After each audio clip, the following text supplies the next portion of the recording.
بالله من الشيطان الرجيم بسم الله الرحمن الرحيم سورة بقرة آية نمبر 14 وإذا لقوا الذين آمنوا او هر کله چې دوی ملوشي د هغه کسانو سره آمنو چې ایمان یې قبول کړی دی قالوا وای دوی آمنا موږ هم ایمان قبول کړی دی موږ هم ایمان راوړی دی واذا خلوا الى شياطينهم او هر کله چې دوی ځان لشي د خپل شیطانانو سره قالوا وای دوی انا معكم خطاسو سره یو انما نحن مستهزئون بشکا مونږ توکی کوونکیو د آیت کریمه کې الله تبارک وتعالى د منافقینو یو بل علامت ذکر کړي او هغه دا چې دوی به مسلمانانو سره مرګري شو نو بس مسلمانانو له به مرګرتیا ډاډ ورکو چې موږ تاسو سره مرګري او چې کله به ځان لشو کافرانو سره مرګري شو الی شیاطینهم خپل شیطانانو سره یعنی خپل مرګرو سره کافرانو سره هغه سره به یوځای شو دوی به اصل کې هم تاسو سره یو موږ خو هغه پورې ټوکی کوو د هغې نه مونږ په دې ټوکو کې انتقام اخلو دې کې دا سوال پیدا کېږي چې د دوی دومره ډېر کارونه کولو نو دوی مسلمانانو د ځان سره ولې پرېښي وو په کار ده چې لرې کړی وي نو په هغې کې ډېر حکمتونه چې د هغې حکمتونو د وجې نبي کریم صلی الله علیه وآله وسلم دوی لرې کول نه الله تبارک وتعالی ورته د دې علم ورکړی و نبي کریم صلی الله علیه وآله وسلم بیا په یو موقع باندې دوی د جومات نه وباسلي دي بینیم یو کس ته وی یا فلان اخرج فانك منافق یا فلان اخرج فانك منافق یو کس بیا د دینه مباسله دی او بیا سوګداونه وی 2000 کال پس یا 1500 کال پس سوګداونه وی چې پیغمبر علیه الصلاه والسلام ته خود دې پته نه و بس منافقین ور سره ګډ وډو نو د دې منافقینو د نمونو یو لیست او یو رجستر نبی کریم صلی الله علیه وسلم تیار کړ او یو صحابي دی چې هغه مشهور دی په سر النبی رازدار نبی چې هغه له نبی کریم صلی الله علیه و آله وسلم د رازداري خبرونه او سيزونه ورکول حذیفه ابن یمان رضی الله تعالی عنه هغه رجستر بیا هغه له ورکړ نو هغه کې د ټولو منافقینو لیستو سوداونه وی چې نبی رسول الله صلی الله علیه وسلم پیغمبر وګڼي د دې ورته پته نه و نه پته ورته الله ورته ټول خودلی صحیح او کوټه کړو ټول ورته خودلی او د ډیرو حکمتونو د وجه چې دین اغي د منافقین د خپل ځان نه شړل نه د خپل ځان نه وباسل نه ځکه چې په ظاهر خو اغي د اسلام دعوه کوله او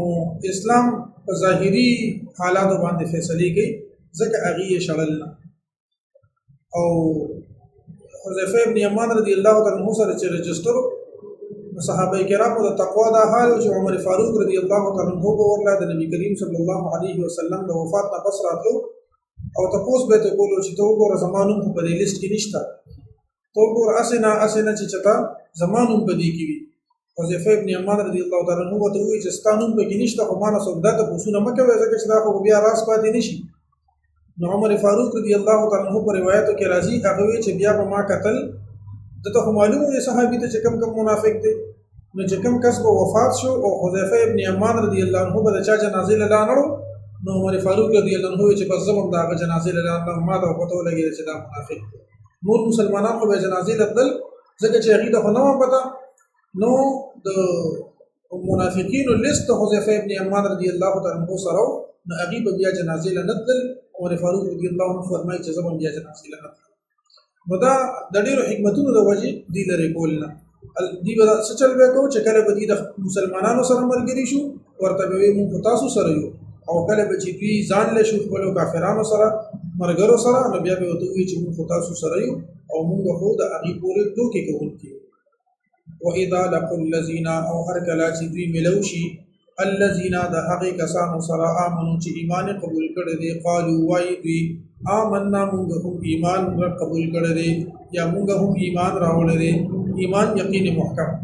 واذا خلوا او هر کله چې دوی ځان لشي الی شیاطینهم خپل شیطانانو سره قالوا وای دوی انا معکم موږ خو تاسو سره یو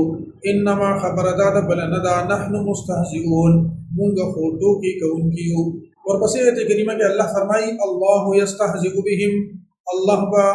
ټوکې کوي دوی پورې د لفظي معنا را خدا نه سي کېږي ځکه چې الله تعالی د استهزاء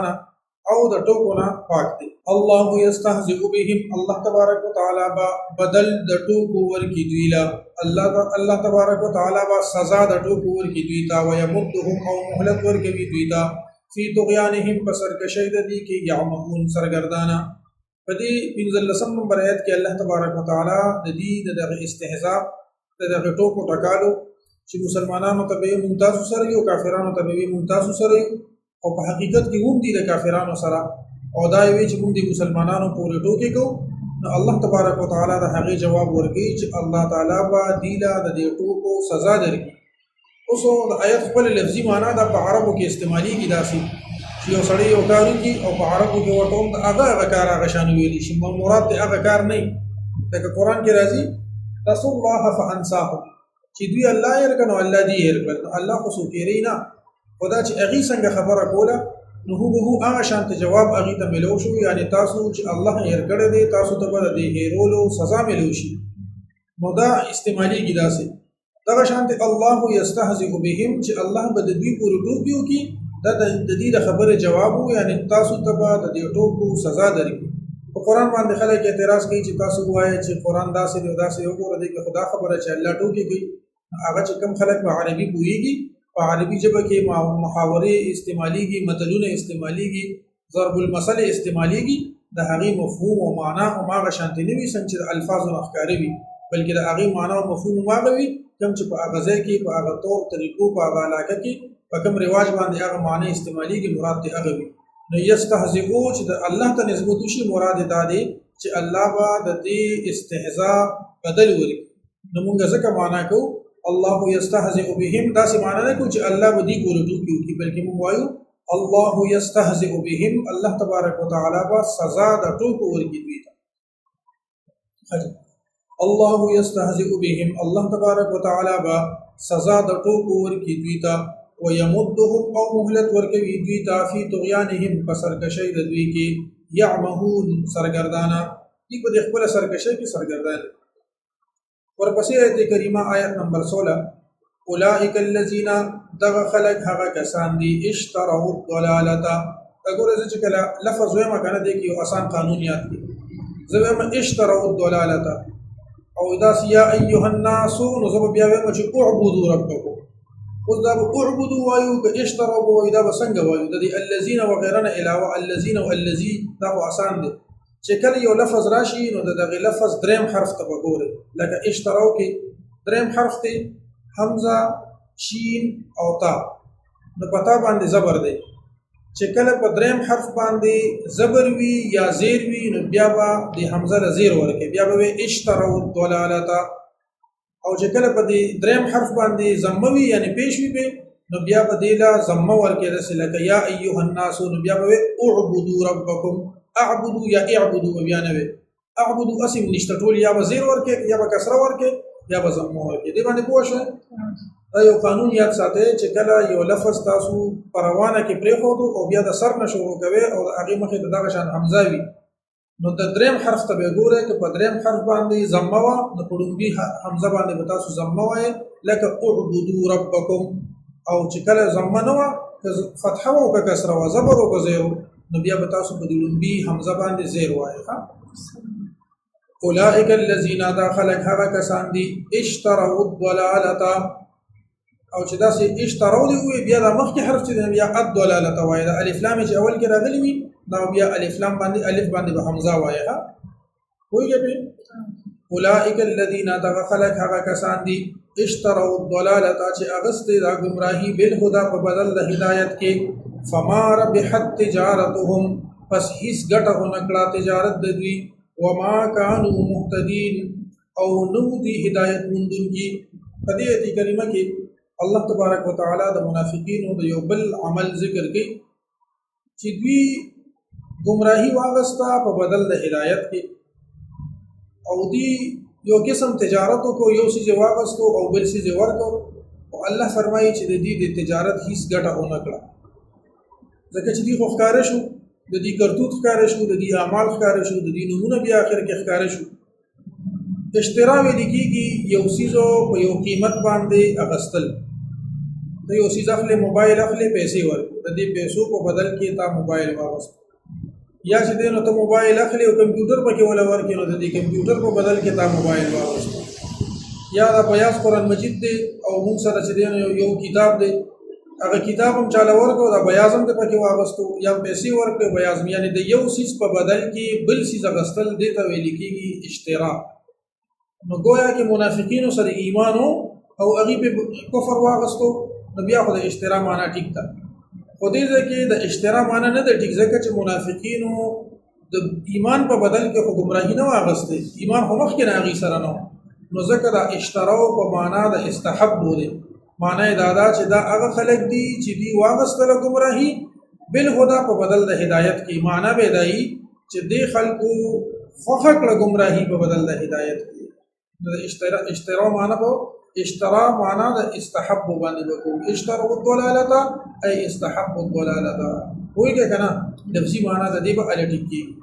اولئک الذین دغ خلق هغه کسان دي اشتروا الضلاله وی واغستله گمراهی یعنی خوخه کړه گمراهی بل هدا په بدل د هدایت کې فما ربحت تجارتهم نو پس هیڅ نفع نکړه تجارت دي وما كانوا مهتدين او نو دي هدایت مندل کی اولئک الذین دغ خلق هغه کسان دي اشتروا الضلاله چې واغستله گمراهی یعنی استحبوا الضلاله خوخه کړه گمراهی بل هدا په بدل د هدایت کې فما ربحت تجارتهم پس هیڅ نفع نکړه تجارت دوی وما كانوا مهتدين او نو دي هدایت مندل کی ورپسې آیت نمبر 17 تر 20 پورې دې کې د منافقینو د یو کیفیت او د حالت تذکرہ ده مثلهم مثال دوی کمثل الذي بشان د هغه کس دی استوقد نارا چې بلکی اور فلما اضاءت پس هر کلا چې رڼا شي ما حوله غیر چا بیر ددنا ذهب الله بنورهم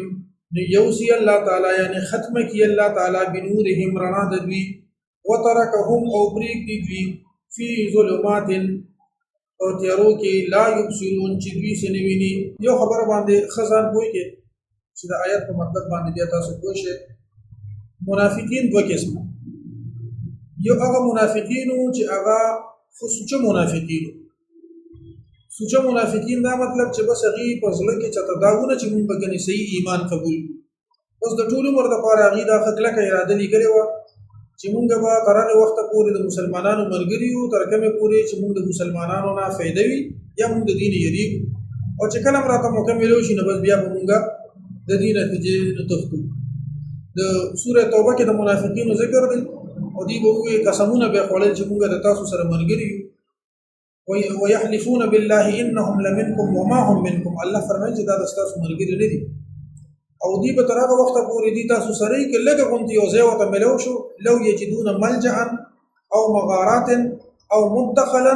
لولوا الیه الله فرمایي کې دي تا یو غار ملو شو کنه چې مسلمانانو نزان پټ یا ورته یو د پناه ځای ملو شو یا ورته غار ملو شو یا ورته د پناه ځای ملو شو یا ورته یو مدخل ملو شو مدخل دا هغه ځای ته وایي چې انسان پکې په تنګي او په زور پکې ځان ورننه باسي نه دون لږ ځای متملو شو چې دی پکې د مسلمانانو نه بچ کېدو نو دی به لولو الیه وهم یجمعون نو دی به هغه طرف ته ورشي او دی تیزی کوونکي دي په ځان بچ کولو کې نو دی سره دا چانس نو چې مونږ د اسلام نه ځان بچ کو نو دی د ځلنه منافقین او بس دی همیشه منافقین د منافقین بل قسم داسې چې هغه به عارضی تور باندې ایمان قبول کو او چې بیا بداسه چې جنگ جګړه په پیراله په مسلمانانو باندې jihad پرالو سختی پراله تکلیف پرالو بیا به کافران شو یعنی ځکه کې پیدا و چې موږ مسلمانان یو بس ټیک ته په اسلام به عمل کو او چې د سلو پونته به خبره به دګړه وره شو نو بس بیا به چې دینو کافران شو نو منافقین دوه اقسام دي د یو مثال الله تبارک وتعالى دلته ورکړی دی په دې آیت کې هغه منافقین چې هغه کلک منافقین او کله به ورته مکمل اویدا نو بیا به هغه د اسلام خلاف او د اسلام د رڼا نه به اغیزان لري کو او د ځلنه مسلمانان نو هغه بسم د ظاهرا چې دین مسلمانانو نو الله تبارک وتعالى د هغه مثال ورکړی دی مثال د پوی د پاروي مثال کې او په مشابهت کې یو سیز یو شان یعنی موږ وایو چې دا زید چې دی دا سم زمری دی نو د دې زید او د زمری په میانس کې به یو سیز مشترک چې هغه بهادری ده یا موږ وایو د فلاني انسان دا چا په څه دی دا سم خر دی نو دا مطلب نه دی چې کنه سلور خپې دی او ساره आवाजونه کوي او ماخامه منډي وي دا مطلب نه چې ټول صفات به یو شان بلکې یو صفت چې هغه د کمالتیا صفت دی نو هغه چې دی نو یا د ازمري په شان ازمري مثال دی چې فلانې سم زمری دی نو د بهادرۍ یا د منډي یا د دې هغه مثال سره ورکول سي دي دا نه دي چې ټول یو شان دي نو مثال کې یو سیس به یو شان وي نو الله تبارک وتعالى د هغه منافقینو چې هغه صرف په خپل باندې وزن د مسلمان وي نور هغه کافرانو د هغه مثال ورکی چې د دې مثال داسې دی لکه یو کس اور بلکی نو چې کله رڼا شي نو دې په هغه کې روان شي نو الله تبارک وتعالى ته نه رڼا ختم کی او دې په تیارو کې پاتې شي مثال د منافقینو سره داسې دی چې منافقینو د اسلام د رڼا ولیدا نو دې د مسلمانانو سره ظاهرا ملګری شو او چې کله د الله تبارک وتعالى د ایمان د رڼا واغستا د ایمان د رڼا د دې په قسمت کې نو او دې ظاهرا مسلمانانو دې اک شان د پتیارو کې د کفر پتیارو کې پاتې شو آیت په مطلب باندې پوه شو چې د دې مثال د هغه کس دی چې یو کس اور بلکی او رڼا شي وتا د دې ډیر خوشاله شي او چې کله الله ته د رڼا واخلي دې هغه شان پتیارو کې پاتې شي یعنی دې سره د ایمان رڼا نه د اسلام رڼا ور سره نه او چې کوم ظاهري دي ځان ته رڼا جوړ کړي او اته الله تبارک وتعالى واغستا نو دې عمدغه شان چې دینه پاتې شو مثلهم مثال د دې منافقینو مثال د دوی کمثل الذي بشان د هغه کسته استوقد نارا دا قد لفظ ځان لقد استعمالي دا هغه قد نه دی دا استوقد د لفظ خپل د خپل حروف اصليو کې راځي استوقد نارا چې د بلګړي وي اور فلما اضاءت ما حوله بس هر کله چې رڼا شي ډیر چاپیر ددنه ذهب الله بنورهم يوسي الله تعالی رڼا د دوی ختم کی الله تعالی رڼا د دوی وترکهم او پریک دوی فی ظلمات پتیارو کې داسې تیری لا یبصرون چې دوی سنویني مثلهم مثال د دوی کمثل الذي بشان د هغه کسته استوقد نارا چې بلکی اور فلما اضاءت پس هر کله چې رڼا شي ما حوله ډیر چاپیر ددنه ذهب الله بنورهم يوسي الله تعالى يعني ختم کی الله تعالى خپل معنا يوسي الله تعالى ختم کی الله تعالى بنورهم رڼا د دوی وترکهم فی ظلمات او دی بریک دی پتیارو کې لا یبصرون چې دوی سنویني ورپسې آیت کې الله تبارک وتعالى د دې مثال ورکړي چې دوی صم بکم عمي فهم لا يرجعون یو د قرآن مجید د تلاوت سره یو خبره یو مسله یاد ساتئ ما مخکې تاسو ویلو چې من بعد کې چې نون ساکن او نون تنوین په کوم ځای کې راشي او د هغې نه پس با راغلی وي لکه من بعد کې من او بعد او په دې ځای کې صم او بیا ورپسې بکم کې بعد هر کله چې په عربي ژبه کې او په قرآن کریم کې د نون ساکن او د تنوین نفس تنوین دو زبر دو زیر دو پیش ته ویل کیږي په قران کریم کې د نون ساکن او د تنوین نفس با راشي نو د دغه تنوین د غنون به بدلیږي په میم باندې او د اقلاب ویل کیږي لکه من بعد نو دا موږ من بعد ځکه ورسره په عربي ژبه په کتابت کې په لیکلو کې د دې نون د پاسه وړو کې میم لیکلي وي چې پته ولګي وقف دیو کو بیا به من وي چې قدرت دی نو من او چې بیا شروع کې نو من بعد او کله بعد نه شروع کې نو بیا بعد نه شروع کې من به من پاتې شي خو چې کله دا یو ځای ویل کېږي نو د نون ساکن په میم بدل شي لکه من بعد نه بجول شي من بعد او صم دی په اصل کې ځان لچې وي نو صم دی او کله بوکمون کې دا باندې وي یعنی صم ورپسې عمي نو بیا به مونږ چې صم عمي بیا به میم د غنون د نون تنوین چې دا اصل کې نون دی لګلګي کې دو زبر دو زیر او دو پیش او په ادایګي کې د نون ساکن په شان دی لکه صم دا صاد میم او نون چې دا سوري کې صاد میم صاد د پاسه پیش میم د پاسه پیش ورسره نون ساکن صم لکه د صم په شان چې ولګي دام صم ویل کېږي او دام صم ویل کېږي نو دا نون تنوین نه پس چې بار راشي نو دا به بدلیږي په میم باندې ځکه د صم د تنوینونو سره پاکي او د کې میم لیکل دا خو د تلاوت خبره شو دی قانون ته د تجوید په اصطلاح کې د قرات په اصطلاح کې اقلاب ویل کېږي الله تبارک وتعالى د منافقین مبارک فرمایي صم دی کان دي بکم ګنګیان دي عمي او وړاندې دي فهم لا يرجعون پس دین واپس کیږي دې ځکه دوی خو کان نه ظاهري لحاظ سره دي کان نه دي ګنګیان نه دي وړاندم نه نو بیا ورته الله تبارک وتعالى دا درې صفاتونه ولې ورکړي دي د ځکه ورکړي دي چې د دې غوږونه د حق د اورېدو کار نه کوي د دې جبه حق وینا نه کوي د دې سترګې حق لیدل نه کوي نو گویا کې د دې د غوږونه او د سترګې او د جبه دا بیکاره ده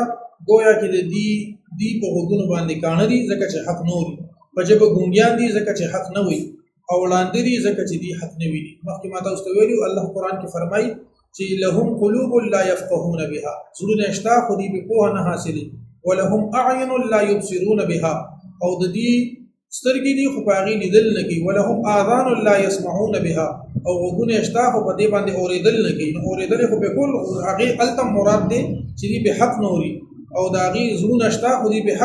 حق باندې ځان نه پوهي او غوږونه شته خو دې په حق نه اوري الله فرمایي اولئک کالانعام بل هم اضل دا په شان د زناورو بلکې دې نه زیات ګمراه دي نو دا د دې مثال الله تبارک وتعالى په دې څیزونو باندې ورکړی دی چې دې کاڼه دي او ګونګیان دي او وړاندې دي یعنی په حقیقت کې په ظاهر لحاظ سره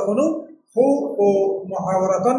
او په معنا مجازي سره چې دې د حق نه او د حق د اورېدو نه د ویلو نه او د لیدو نه ځان چې دی نو هغه محرومه کړی نو دغه سترګې هم بېکاره دي د غوږونه هم بېکاره دي او د ژبې هم بېکاره دي صمون اوس چې مونږ ځان له وایو نو صمون به وایو او که روان وایو نو صمون بکمون به وایو بیا صمون بکمون صمون کاڼه دي بکمون ګونګیان دي عمیون ړانده دي فهم لا یرجعون پس دوی نه واپس کېږي فهم پس دوی لا یرجعون نه واپس کېږي یعنی د دې خپل کفر نه دی اسلام طرف ته نه واپس کېږي اوس په دې آیت کریمه کې او کصیب من السماء اولی ترجمه ته وګورئ او کصیب من السماء یا پشانتا د تیز باران من السماء د اسمان نه د طرفه د اسمان نه فيه ظلمات چې په هغه کې تیری دي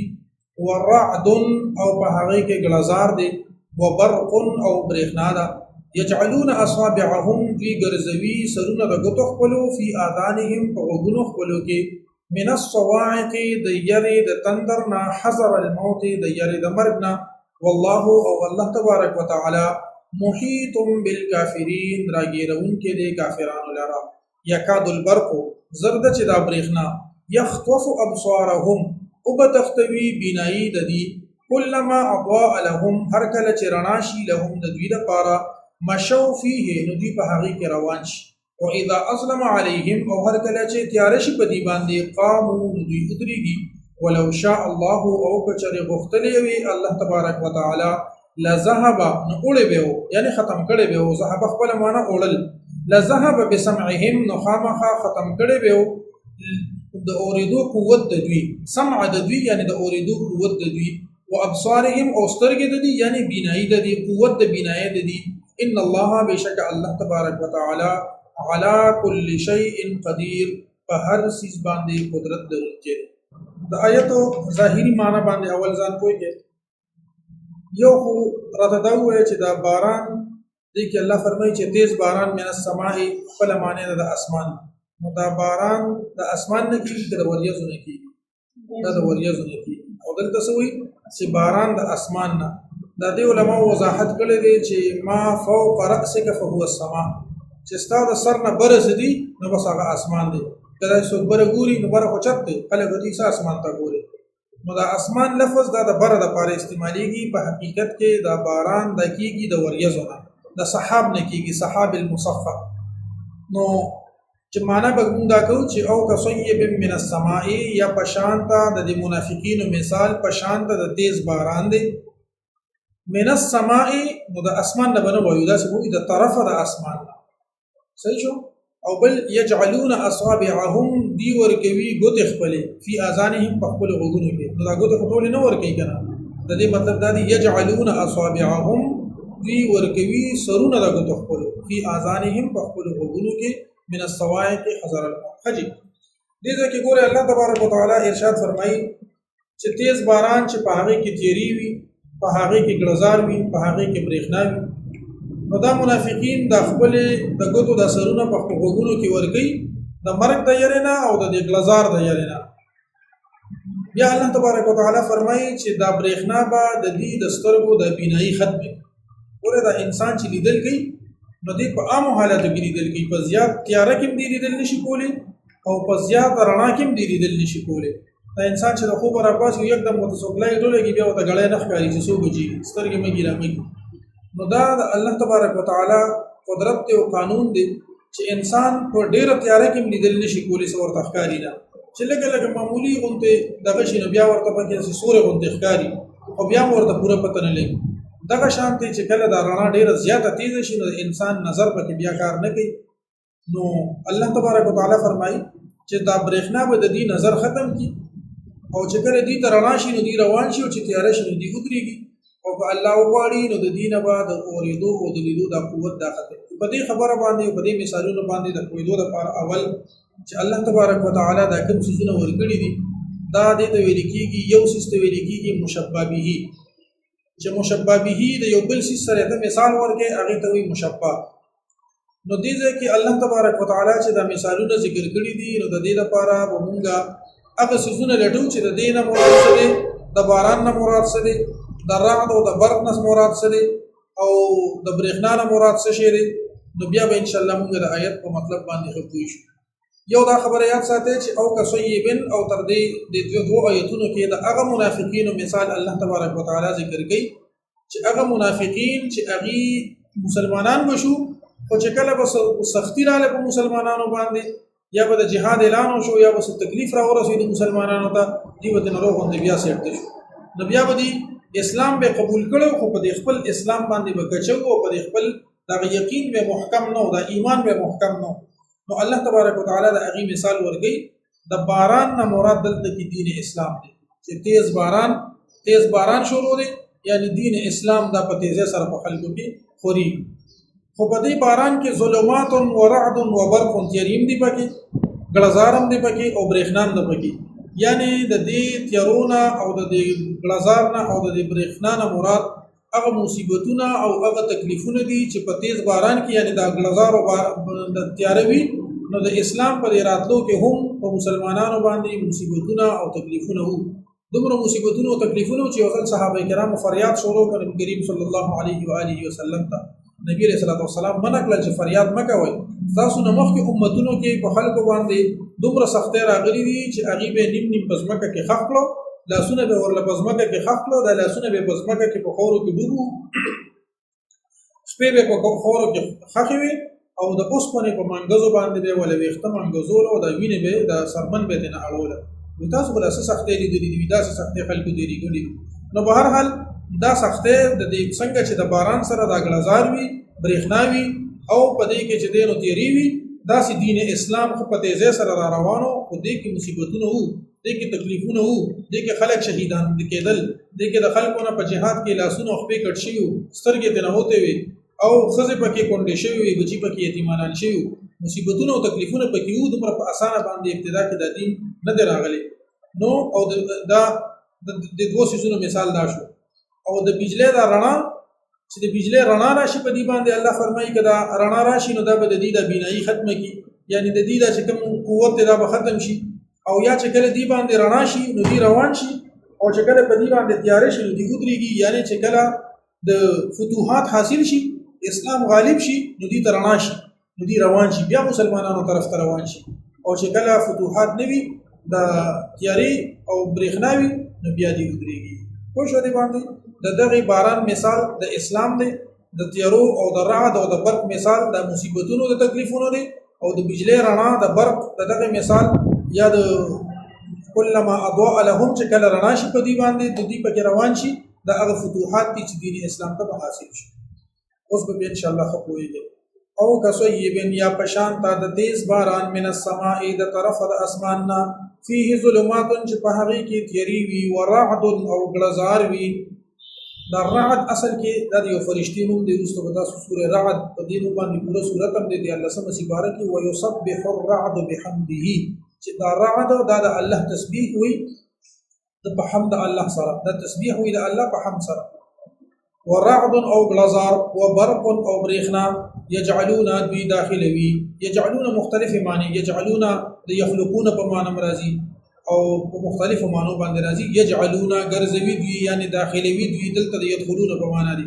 یجعلون ګرځوي دي یعنی داخلوي دوی اصابعهم ګوتې خپلې یعنی سرونه د ګوتو خپلو فی آذانهم په خپلو غوږونو کې من الصواعق د یرې د تندرنا حذر الموت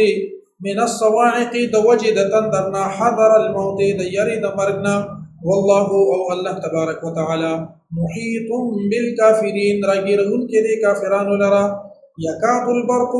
زرد چې دا برېښنا قریب دا چې دا برېښنا خایګی دا چې دا برېښنا یخطف ابصارهم ختم بکی ابصارهم بینای لدوی کلما اضاء لهم هر کلا چې رڼا شي د دوی دپاره مشو فيه نو دی په هغې کې روان شي و اذا اظلم عليهم او هر کله چې تیاره شي په دوی باندې قاموا ودرېږي ولو شاء الله او کچرې غوښتلې الله تبارک وتعالی لذهب بسمعهم نو وړې به قوت د اورېدو د دوی یعنې ختم کړی به قوت د اورېدو د دوی و ابصارهم او قوت د لیدو د دوی ان الله بشک الله تبارک وتعالی على كل شيء قدير په هر څیز باندې قادر دی دیکھ علماء وی چې په هر ممکن چیز باندې قادر دی یعنی هر هغه کار چې هغه د الله د شان سره خای تاسو نعوذ بالله دروغ ویل دوکه کول غلط بیانی کول دا د الله د شان سره نه خای نو کوم څیزونه چې د الله د شان مناسب دي هغه د الله سره خای هغه باندې الله تبارک وتعالى قادر دی او که صیب یا په تیز بار پشان ته تیز باران من السماء د طرف د اسماننا د اسماننا یعنی د طرف د اسماننا فيه ظلمات چې په هغه کې تیری وي ورعد او غلزار وي وبرق او برېښنا وي یجعلون غرزوی دي یعنی داخلوي دي اصابعهم ګوت خپل یعنی سرونه د ګوت خپل یعنی سره چې موږ د وضاحت کیه فی آذانهم او غوږونو خپل کې من الصواعق د وجه د تندرنا حذر الموت د یری د مرګنا والله او الله تبارک وتعالى محيط بالكافرين بالميم دخولو کې محيط بالكافرين راګیرون کې د کافرانو لرا یکاد البرق قریب دا چې دا برېښنا نږدې دا چې دا برېښنا یخطف ختم کی ابصارهم بینای د دوی کلما اضاء لهم هر کلا چې رڼا شي د دوی دپاره مشو فيه نو دوی روان شي په هغې کې و اذا اظلم عليهم او هر کلا چې تیاره شي په دوی باندې قاموا نو ودرېږي ولو شاء الله او کچرې غوښتلی وي الله تبارک وتعالی لذهب بسمعهم نو خامخا ختم کړی به وړی به یعنی ختم کړی به بسمعهم غوږونه د دوی یعنی قوت د اورېدو د دوی و ابصارهم او سترګې د دوی یعنی قوت د لیدو د دوی ان الله بشک الله تبارک وتعالی على كل شيء قدير فهر سیز باندې قدرت لرونکی دی وصلی الله تعالی علی خیر